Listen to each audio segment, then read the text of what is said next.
அதாவது இதெல்லாம் எதற்கு பிறகு என்றால் ஜம்மு காஷ்மீர் 3ஆக பிரிக்கப்பட்டு இனிமேல் தீவிரவாதிகளே கிடையாது. ஏன்னா சிறப்பு சட்டம் 370 கொடுத்ததுனால தான் இது நடந்தது.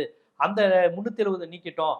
ஜம்மு காஷ்மீருக்கு மாநில அந்தஸ்தை எடுத்துட்டோம். அதை யூனியன் டெரிட்டரி ஆக்கிட்டோம்னு அதை 3ஆ பிரிச்சு கடைசி வரையே கவர்னர் வச்சு ஆட்சி நடத்தி என்னென்னமோ பண்ணிக்கிட்டு இருந்தாங்க. என்னன்னு கேட்டால் தீவிரவாதத்தை ஒழிக்கணும்னா இந்த மக்களுக்கு அதிக உரிமைகள், மாநில சுயாட்சி இதெல்லாம் கொடுத்ததுனால தான் தீவிரவாதங்க வளர்ந்துருச்சு.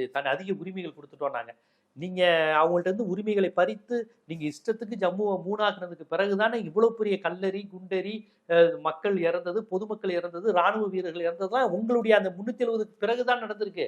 அப்ப தீவிரவாதிகளை ஒழிச்சிட்டேன்னு சொன்னீங்க. அதுக்கப்புறம் பண மதிப்பிழப்பை நாங்க நீக்கினதுக்கு அப்புறம் தீவிரவாதிகளுக்கு பணமே போகாது, தீவிரவாதம் ஒழிஞ்சிருச்சுன்னு சொன்னீங்க. அதுக்கப்புறம் ஏகப்பட்டது நடந்திருக்கே நேத்து வரையும். அப்ப இதை நம்ம எப்படி புரிஞ்சுக்கணும்?